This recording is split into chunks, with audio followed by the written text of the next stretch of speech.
നമുക്ക് അരവിന്ദിന്റെ മക്കളുടെ നാളത്തെ നല്ലൊരു കഥ കേട്ടാലോ? വീഡിയോ ഇഷ്ടപ്പെടുവാണെങ്കിൽ ഒന്ന് ലൈക്ക് ചെയ്ത് ഹൈപ്പ് ചെയ്യാൻ മറക്കരുതേ. അതോടൊപ്പം തന്നെ ആദ്യമായി കാണുന്നവരാണെങ്കിൽ സബ്സ്ക്രൈബ് ചെയ്യാനും മറക്കരുത് കേട്ടോ. അങ്ങനെ ഒടുവില് കാവേരി നരന്റെ മുത്തശ്ശനെയും മുത്തശ്ശിയെയും കണ്ടിട്ട് പുറത്തേക്ക് ഇറങ്ങി വരണ സമയത്താണ് നരൻ അങ്ങോട്ട് ധൃതിക്ക് കയറി വരുന്നേ. പെട്ടെന്ന് നരന് ശ്രദ്ധിച്ചില്ല. കാവേരിക്ക് ഒരൊറ്റ ഇടിയായിരുന്നു. കാവേരി ആണെങ്കിലോ നരന്റെ ഇടി കൊണ്ട് താഴേക്ക് വീഴാൻ പോയി. പെട്ടെന്ന് നരൻ കയറി അങ്ങോട്ട് പിടിച്ചു. നരന്റെ കൈക്കുള്ളിലായി കാവേരി.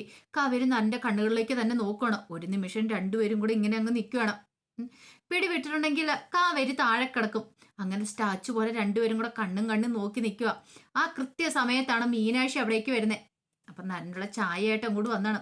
മീനാക്ഷി വരുമ്പോൾ കാണുന്ന കാഴ്ച ഇതാണ്. നരന്റെ കൈക്കുള്ളിൽ കിടക്കുന്ന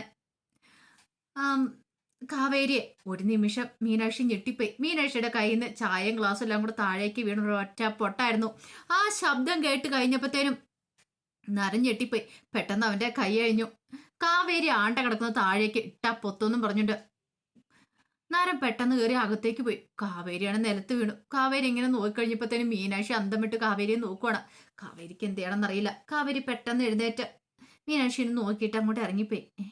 ഇതൊക്കെ എങ്ങനെ സംഭവിച്ചു? ഒന്നും മനസ്സിലായില്ല. ഓഹോ, അപ്പൊ അതിൻ്റെ ഇടയ്ക്ക് ഇങ്ങനെ സംഭവിച്ചിട്ടുണ്ടോ? ഒന്നും അങ്ങോട്ട് മനസ്സിലായില്ല. കാരണം വേറൊന്നുമല്ല, പെണ്ണുങ്ങളെന്ന് പറഞ്ഞ ചതുർത്ഥിയാണ് നരന്. അപ്പൊ പിന്നെ ഈ പെണ്ണിന്റെ അടുത്ത് എങ്ങനെ ഇങ്ങനെ?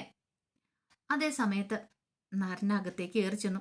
അകത്തേക്ക് കയറി ചെന്ന് കഴിഞ്ഞപ്പോഴത്തേനും മുത്തശ്ശനും മുത്തശ്ശിയൊക്കെ ആകെപ്പാടെ വിഷമിച്ചിരിക്കുക.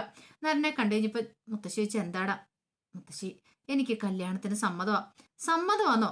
അപ്പോഴേക്കും മീനാക്ഷി അങ്ങോട്ടേക്ക് വന്നു. മീനാക്ഷി ഇത് കേട്ടു. അതെ, സമ്മതമാണ്. ഏത് പെണ്ണിനെ വേണ്ടോ ആലോചിച്ചോ, ഞാൻ ഓക്കെയാന്ന് പറഞ്ഞു. മുത്തശ്ശൻ പറഞ്ഞു, വെറുതെ എല്ലാ തവണയും പറയുന്ന പോലെ ആവരുത്, അറിയാലോ. ഈ തവണ അങ്ങനെയല്ല മുത്തശ്ശ, എന്നെ മുത്തശ്ശന് വിശ്വസിക്കാം, ഞാന് ചതിക്കില്ല എന്ന് പറഞ്ഞു. ശരി. മുത്തശ്ശനും ഭയങ്കര സന്തോഷം. തന്റെ കൊച്ചുമാൻ എന്താണല്ലോ ഒരു കല്യാണത്തിന് സമ്മതിച്ചല്ലോ. ഈ ഒരു സമ്മതത്തിന് വേണ്ടിയിട്ട് എത്ര നാൾ കാത്തിരുന്ന ഇപ്പോഴൊരു സമാധാനമായത്. അങ്ങനെ നരൻ അങ്ങോട്ട് പുറത്തേക്ക് ഇറങ്ങി പോയി കഴിഞ്ഞപ്പോ മീനാക്ഷി വന്നിട്ട് പറഞ്ഞു, അതെ, നരൻ കുഞ്ഞ് എന്തുകൊണ്ടാന്നറിയാവോ കല്യാണത്തിന് സമ്മതിച്ചത്? എന്തുകൊണ്ടാ? അതൊക്കെ അതിനൊരു കാരണമുണ്ട്. കാരണം? എന്ത് കാരണം? എനിക്കതൊക്കെ മനസ്സിലായി. എടി, നീ കാര്യം എന്താ വെച്ചാ പറ. അതെ, കാര്യമൊന്നും ഇപ്പൊ എന്താളും പറയണില്ല. അതിന്റെ പിന്നിലൊരു പെണ്ണുണ്ടെന്ന് പറഞ്ഞു. പെണ്ണോ? ഏത് പെണ്ണ്? അംബിക മുത്തശ്ശിക്കും രഘുവർണ്ണൻ കാര്യം മനസ്സിലായില്ല. പക്ഷേങ്കില് മീനാക്ഷി വിചാരിച്ചുകൊണ്ടിരുന്ന കാവേരി കാരണമാണ് കല്യാണത്തിന് സമ്മതിച്ചെന്നാ. ആ സമയത്ത് കാവേരി നേരെ ഹോസ്പിറ്റലിലേക്ക് ചെല്ലുവാണ്. കാവേരിയുടെ മനസ്സിൽ വല്ലാത്തൊരു ടെൻഷനാ. എങ്ങനെ പൈസ ഉണ്ടാക്കണമെന്ന് അറിയത്തില്ല. അങ്ങനെ ചെന്ന് കഴിഞ്ഞപ്പോഴത്തേനും ശാരദ വന്നിട്ട് ചോദിച്ചു, എന്തായി മോളെ, പൈസ എടുത്തോന്ന് ചോദിച്ചു. കിട്ടിയില്ലമ്മേ. അതെന്താ? അതിന് കുറച്ച് താമസം ഉണ്ടെന്ന് പറഞ്ഞു. ഇതെന്താ ഇങ്ങനെ ഇത്ര താമസം? അക്കൗണ്ടിൽ കിടക്കുന്ന പൈസ എടുക്കാണ്ട് ഇത്ര താമസം ഉണ്ടോന്ന് ചോദിച്ചു. അത് പിന്നെ കുറച്ച് താമസം ഉണ്ടെന്ന് പറഞ്ഞു. കാവേരിക്കാണ് ഭയങ്കര വിഷമാണ്. അപ്പോഴേക്കും അവിടുത്തെ നേഴ്സ് വന്നിട്ട് ചോദിച്ചു, പണം അടച്ചോന്ന് ചോദിച്ചു. പണം അടച്ചില്ല മാഡം. പണം അടച്ചോളാന്ന് പറഞ്ഞു. എത്രയും പെട്ടെന്ന് തന്നെ അടയ്ക്കണം, എങ്കിൽ മാത്രമേ മോളുടെ സർജറി നടത്താൻ പറ്റുള്ളൂ എന്ന് പറഞ്ഞു. നീട്ടിക്കൊണ്ട് പോകുന്നവരും വലിയ റിസ്ക് ആയിരിക്കും എന്ന് പറഞ്ഞു.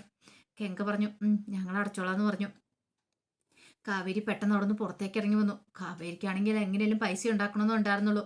ഇനി എന്താ ചെയ്യണ്ടേ? എങ്ങനെ പൈസ ഉണ്ടാക്കും? എല്ലാ വഴികളും അടഞ്ഞുകൊണ്ടിരിക്കുകയാണ്. 50 ലക്ഷം രൂപ വിനീതന്റെ കയ്യിൽ നിന്ന് കൈമോശം വന്ന് നഷ്ടപ്പെട്ടാണ്. അല്ലായിരുന്നെങ്കിലോ ഇപ്പൊ ഇത്രമാത്രം ഓടി അടക്കേണ്ട കാര്യം ഉണ്ടായിരുന്നില്ല. നിലമോളുടെ സർജറി നടക്കണം. ഇനി ആരുടെ കയ്യെ കാലേ വീണമെന്ന് അറിയത്തില്ല. ഒടുവിൽ കാവേരി തനിക്കറിയാവുന്ന തന്റെ ഒരു ഫ്രണ്ടിനെ വിളിക്കുകയാണ്. എന്നിട്ട് അത്യാവശ്യമായിട്ടൊന്ന് കാണണമെന്ന് പറഞ്ഞു. കുറച്ച് പൈസയുടെ ആവശ്യത്തിനാന്നൊക്കെ പറഞ്ഞിട്ടുണ്ടായിരുന്നു. കാവേരിക്ക് പ്രതീക്ഷ ആരുടെയൊക്കെ ചോദിച്ചാൽ ചിലപ്പോൾ കിട്ടുമായിരിക്കും. പക്ഷെ ചെറിയ എമൗണ്ട് അല്ല, വലിയ തുകയാണ്. അതും ഒരു ബുദ്ധിമുട്ടുള്ള കാര്യമാണ്. അങ്ങനെ കാവേരിക്കാണെങ്കിൽ അവിടെ നിൽക്കാൻ തോന്നില്ല. പുറത്തേക്ക് കാവേരി വന്ന് ഇങ്ങനെ നിൽക്കുക. കാരണം അകത്ത് നിന്നിട്ടുണ്ടെങ്കിൽ ഗംഗയൊക്കെ ചോദിക്കും എന്താ ഏതാ കാര്യം എന്നൊക്കെ. കുറച്ചു നേരം കഴിഞ്ഞപ്പോഴത്തേനും കാവേരിക്ക് തോന്നി, ഇങ്ങനെ ഇവിടെ നിന്നിട്ട് കാര്യമില്ല, എത്രയും പെട്ടെന്ന് എന്തേലും ചെയ്തേ മതിയാവുള്ളൂ. അകത്ത് കയറി ചെന്ന് കാര്യങ്ങൾ പറഞ്ഞിട്ട് ഇറങ്ങിപ്പാം, പൈസ എടുക്കാൻ പോവാന്നും പറഞ്ഞുകൊണ്ട് അങ്ങനെ അകത്തേക്ക് കാവേരി അങ്ങോട്ട് കയറി പോവാണ്. ഈ സമയത്താണ് നിവിൻ നല്ല ദേഷ്യത്തോട് കൂടിയിട്ട് രാഘവനോട് സംസാരിക്കുന്നത്. നിവിന് ദേഷ്യമായിരുന്നു. രാഘവനോട് പറഞ്ഞു, നിന്റെ അച്ഛനെ എല്ലാത്തിനും കാരണം, നിന്റെ അച്ഛൻ കാരണം എനിക്ക് പ്രശ്നം ഉണ്ടായിരിക്കുന്നത്. എന്നിട്ട് എന്നെ നോക്കാനായിട്ട് നീ വന്നിരിക്കുന്നോ? നാണം ഉണ്ടോടി നിനക്ക്? അങ്ങേര് കാരണം എന്നെ കൊല്ലാക്കൊല ചെയ്തിട്ട്. നിവിനെ, ഞാനൊന്നും അറിഞ്ഞിട്ടുള്ള കാര്യമല്ല. അച്ഛൻ നിന്നോട് ഇങ്ങനെ ഒരു ക്രൂരത ചെയ്ത് ഞാൻ വിചാരിച്ചില്ല. അച്ഛൻ അവിടെ നിന്ന് ഇറങ്ങുന്നത് കണ്ടപ്പോൾ എനിക്ക് ചില സംശയങ്ങൾ തോന്നി. അതുകൊണ്ട് ഞാൻ അച്ഛനെ ഫോളോ ചെയ്ത് വന്നാ. വേണ്ടേ, നീ കൂടുതലൊന്നും പറയണ്ട. നിന്റെ അച്ഛന്റെ സ്വഭാവം എനിക്ക് നന്നായിട്ടറിയാം. നീ ആ ജയപാലന്റെ മോള് തന്നെയല്ലേ? ഇതല്ല ഇതിലപ്പുറം എന്റെ മുന്നിൽ അഭിനയിക്കുമെന്നറിയാം. അപ്പോഴേക്കും നിവിന്റെ കാലൊരു കൊതുകെന്ന് ഇന്ന് ആ കൊതുകിനെ അടിക്കാനായിട്ട് രാവണ തുടങ്ങി വെച്ചപ്പോൾ നിവിൻ പറഞ്ഞു, വേണ്ട, നീ ഒരു കൊതുകിനെ അടിച്ച് കൊല്ലണ്ട, അടിച്ച് കൊന്നത്രയൊക്കെ മതിയെന്ന് പറഞ്ഞു. മര്യാദയ്ക്ക് ഇറങ്ങി പോയിക്കോണം എൻ്റെ മുറിയിന്ന്, അല്ലെങ്കിലുണ്ടല്ലോ അങ്ങനെ പറയരുത്. അതേ, ഒരു ഭാര്യയുടെ ധർമ്മം എന്താ? ഭർത്താവിനെ നോക്കുക എന്നുള്ളതല്ലേ? ആരുടെ നിന്റെ ഭാര്യ? ആരുടെ നിന്റെ ഭർത്താവ്? മിണ്ടാതിരുന്നോണം അവിടെ. ഒരു ഭാര്യ വന്നിരിക്കുന്നു. ഇനി എൻ്റെ മുന്നിൽ നിന്ന് അങ്ങനെ പറഞ്ഞുണ്ടല്ലോ, ഞാൻ എന്താ ചെയ്യുന്നതെന്ന് അറിയത്തില്ല. അപ്പോഴേക്കും നേഴ്സ് വന്നിട്ട് ചോദിച്ചു, ആഹാ, ഭാര്യയും ഭർത്താവും തമ്മിൽ അടിയാണോന്ന് ചോദിച്ചു. അപ്പൊ രാഗിണിയാണ് കൊണ്ടുവന്ന് അഡ്മിറ്റ് ആക്കിയിരിക്കുന്നത്. അപ്പം ഭാര്യയെന്നാണ് പറഞ്ഞിരിക്കുന്നത്. അപ്പം നേഴ്സ് ഇത് ചോദിച്ചു കഴിഞ്ഞപ്പോൾ തന്നെ ഇവന് നല്ല ദേഷ്യം വന്നു. ഇവൻ ദേഷ്യത്തോടുകൂടി രാഗിണി ഒന്ന് നോക്കുകയാണ്. അപ്പോഴേക്കും നേഴ്സ് പറഞ്ഞു, അതെ, സ്കാനിങ്ങിന് കൊണ്ടുവരണം എന്ന് പറഞ്ഞു. അതിനെന്താന്ന് പറഞ്ഞു. വീൽ ചെയർ എടുത്തോണ്ട് വരണോ? നീ പറഞ്ഞു, വേണ്ട സിസ്റ്റർ എന്ന് പറഞ്ഞു. എങ്കില് കയ്യെ പിടിച്ചോളാൻ പറഞ്ഞു. രാഗിണി കയ്യെ പിടിക്കാൻ തുടങ്ങിയപ്പോൾ തന്നെ നിവിനെ കയ്യെ കൂടി വിടിയിച്ചു. എൻ്റെ കയ്യെ തൊട്ടുപോലെന്ന് പറഞ്ഞു. പെട്ടെന്ന് നേഴ്സ് പുറത്തേക്ക് ഇറങ്ങി ചെന്ന് കഴിഞ്ഞപ്പോൾ വേറെ നേഴ്സ് വന്നു. എന്തേ അവർ സ്കാനിങ്ങിന് കൊണ്ടുവന്ന് വെച്ചു. അവരിറങ്ങി വരുന്നുണ്ട്. വീൽ ചെയർ വേണ്ടെന്ന് പറഞ്ഞ്. ഭാര്യയും ഭർത്താവും തമ്മിൽ ഈയിടെ കല്യാണം കഴിഞ്ഞോളാം തോന്നേ. പക്ഷെ എപ്പോൾ നോക്കിയാലും രണ്ടുപേരും വഴക്കുണ്ടാക്കുന്ന കാണാം. നല്ല ക്യൂട്ട് കപ്പിൾസാ, നല്ല രസമുണ്ട് അവരുടെ വഴക്ക് കാണാനെന്നൊക്കെ പറഞ്ഞു. ഇത് കാവേരി കേട്ടു. കാവേരി അപ്പോഴാണ് അങ്ങോട്ടേക്ക് വരുന്നത്. കാവേരി ഇനി അവിടെ നിൽക്കുവാണ്. എന്ത് ചെയ്യണമെന്ന് അറിയത്തില്ല. ഇനി അകത്തേക്ക് കയറി പോയിട്ടുണ്ടെങ്കിലോ പ്രശ്നമാകുമോ, പൈസയുടെ കാര്യം വീണ്ടും ചോദിക്കുമെന്ന് ഓർത്തുകൊണ്ട് വിഷമിച്ച് കാവേരി നിൽക്കുക. പക്ഷേങ്കിൽ ആ കൃത്യ സമയത്ത് തന്നെയാണ് നിവിൻ ഞുണ്ടി അവരോട് സ്കാനിങ്ങിന് പോകാനായിട്ട് അങ്ങോട്ട് വരുന്നത്. പിന്നെ അത് തന്നെ രാഗിണിയുണ്ട്. നിവിനാണെങ്കിലോ അവിടെ വന്ന് അങ്ങോട്ട് വീഴാൻ തുടങ്ങിയപ്പോഴത്തേനും രാഗിണി പെട്ടെന്ന് കയറി പിടിക്കുകയാണ്. ഒരു നിമിഷം കാവേരി ഞെട്ടിപ്പോയിട്ടുണ്ടായിരുന്നു. നിവിൻ വീഴാൻ തുടങ്ങിയതുകൊണ്ടാണ് രാഗിണി കയറി പിടിച്ചത്. പക്ഷേ എങ്കിൽ കാവേരിക്ക് അറിയില്ലല്ലോ രാഗിണി ഭാര്യയല്ലെന്നുള്ള കാര്യം. കൺമുന്നിൽ ഈ കാഴ്ച കണ്ടു കഴിഞ്ഞപ്പോൾ കാവേരിക്ക് സഹിച്ചില്ല. വല്ലാത്തൊരു വെപ്രാളമായിപ്പോയി.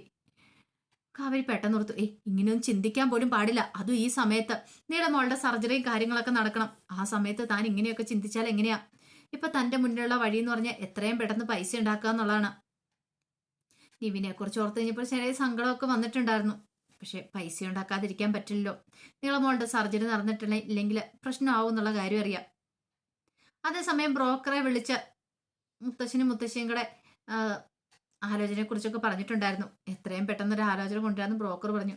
പറഞ്ഞ പോലെ തന്നെ ആ പെൺവീട്ടുകാര് ചെറുക്കൻ്റെ വീട് കാണാനായിട്ട് വരുവാണ്. അപ്പൊ പെണ്ണുൾപ്പെടെ ഉള്ളവരായിരുന്നു വരുന്നത്. എത്രയും പെട്ടെന്ന് തന്നെ, കാരണം ഇനിയിപ്പോൾ നരൻ്റെ മനസ്സ് മാറുന്നതിന് മുമ്പ് കാര്യങ്ങളൊക്കെ നടപ്പാക്കണം എന്നൊരു ചിന്തയായിരുന്നു അവരുടെ മനസ്സിലുണ്ടായിരുന്നേ. അങ്ങനെ വന്നു കഴിഞ്ഞാൽ വലിയ സ്വീകരണം തന്നെയാണ് കൊടുത്തത്. അകത്ത് കയറിയിരുന്നു. അപ്പോഴേക്കും നരനും കൂടെ വന്നു. നരൻ വന്ന് പെണ്ണെ നോക്കി. നരനോട് മുത്തശ്ശി ചോദിച്ചു, നിനക്കെങ്ങനെ ഇഷ്ടപ്പെട്ടോ? എനിക്ക് ഇഷ്ടപ്പെട്ടു മുത്തശ്ശി എന്ന് പറഞ്ഞു. രക്ഷപ്പെട്ടു. ഇപ്പോഴെങ്കിലും അവൻ വാ തുറന്ന് കാര്യം പറഞ്ഞല്ലോ. ഈ കല്യാണവും നടന്നു കിട്ടിയാൽ മതിയായിരുന്നു എന്നൊരു പ്രാർത്ഥന രഘുവരനും അമ്പയ്ക്കും ഉണ്ടായിരുന്നുള്ളൂ. ആ സമയം നരൻ പറഞ്ഞു, എനിക്ക് പെണ്ണിനോട് തനിച്ച് ഇവിടെ സംസാരിക്കാനുണ്ടെന്ന് പറഞ്ഞു. ആയിക്കോട്ടെ, അതിനെന്താന്ന് പെണ്ണിന്റെ അച്ഛൻ പറഞ്ഞു. അങ്ങനെ പെണ്ണിനെയും കൂട്ടിക്കൊണ്ട് നരനെ അങ്ങോട്ട് മാറിപ്പോവാണ്. ആ പുറത്തെ പൊളുത്തടിയിലേക്ക് അങ്ങോട്ട് പോയി. എന്നിട്ട് പെണ്ണിനോട് ചോദിച്ചു, അല്ല എന്തിനു പഠിക്കുമെന്ന് ചോദിച്ചു. മെഡിസിന്. ഞാൻ മുമ്പ് പറഞ്ഞായിരുന്നല്ലോ. ഞാനത് മറന്നുപോയി. മെഡിസിന് പഠിക്കുമല്ലേ? അപ്പൊ ഇനിയിപ്പം തുടർന്നും പഠിക്കണമായിരിക്കുമല്ലോ.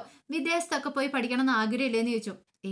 കല്യാണം കഴിഞ്ഞാൽ പിന്നെ അതൊക്കെ നടക്കുന്ന കാര്യമാണോ? എനിക്ക് വീട്ടില് ഭർത്താവിനോടൊപ്പം ഒന്നിച്ച് ജീവിക്കാനായിട്ട് ആഗ്രഹം എന്ന് പറഞ്ഞു. അങ്ങനെ പുറത്തു പോയി പഠിക്കണം എന്ന് ആഗ്രഹമില്ല. ഒരു കാര്യം ചെയ്യാം, കല്യാണം കഴിഞ്ഞ് പുറത്തു പോയി പഠിച്ചോ, പിന്നെ ഒരു വർഷം 2 വർഷം കഴിഞ്ഞിട്ട് വന്നാൽ മതി എന്ന് പറഞ്ഞു. അപ്പോഴേക്കും ആ പെൺകുട്ടി അത്ഭുതത്തോട് കൂടിയിട്ടാ നരനെ നോക്കുന്നത്. ഇതെന്താ ഇങ്ങനെയെന്നൊക്കെ. അപ്പോഴേക്കും നരൻ പറഞ്ഞു, അതെ, എനിക്കിപ്പോ പെട്ടെന്നൊരു കല്യാണത്തിന് താല്പര്യമില്ലായിരുന്നു. എൻ്റെ മുത്തശ്ശന്റെ നിർബന്ധത്തിന് വഴിയാണ് ഇപ്പൊ ഞാൻ വിവാഹത്തിന് സമ്മതിക്കുന്നത്. അല്ല, കുട്ടിക്ക് കോൺട്രാക്ട് മാരേജിന് സമ്മതമാണെന്ന് ചോദിച്ചു. കോൺട്രാക്ട് മാരേജോ? അതെ, ഒരു കോൺട്രാക്ട് മാരേജ് 1 വർഷത്തേക്ക്. എനിക്ക് വേറെ നിവൃത്തി ഇല്ലാത്തോണ്ടാന്ന് പറഞ്ഞു. ആ പെങ്കൊച്ചാണ് അന്തം വിട്ടാ നോക്കുന്നേ. നരനെ ഇയാൾ എന്തൊക്കെയോ പറയണെന്ന്. പിന്നീട് അമ്മയെന്നും വിളിച്ചുകൊണ്ട് അകത്തേക്ക് ഒരു ഒറ്റ ഓട്ടമായിരുന്നു. നരന് മനസ്സിലായി പണി പാളി എന്നുള്ള കാര്യം. മോള് കരഞ്ഞുകൊണ്ട് വരുന്ന കണ്ടു കഴിഞ്ഞപ്പോൾ ആ പെങ്കൊച്ചിന്റെ അച്ഛനും അമ്മയൊക്കെ ചാടി എഴുന്നിട്ടു. എന്താടി, എന്താ കാര്യം എന്നൊക്കെ ചോദിച്ചു കഴിഞ്ഞപ്പോൾ എനിക്ക് ഈ വിവാഹം വേണ്ടെന്നും പറഞ്ഞുകൊണ്ട് കരയുവാണ്. അപ്പോഴേക്കും മുത്തശ്ശനും മുത്തശ്ശിക്കും മനസ്സിലായി നരൻ എന്തോ പണി ഒപ്പിച്ചിട്ടുണ്ട്, അതുകൊണ്ടാന്ന്. അവനീ വിവാഹത്തിന് സമ്മതമല്ല, അതാണ് ആ പെങ്കൊച്ചിനെ പറഞ്ഞ് തിരിച്ചിരിക്കുന്നുള്ള കാര്യം മനസ്സിലായി. അപ്പൊ ഇതിന്റെ ബാക്കി കഥകളുമായിട്ട് നാളെ വരാട്ടോ. മറക്കാതെ എല്ലാവരും കയറി കാണാൻ ശ്രമിക്കണേ. ഒരിക്കൽ കൂടി എല്ലാവർക്കും ശുഭരാത്രി നേർന്നുകൊണ്ട് നിർത്തുന്നു.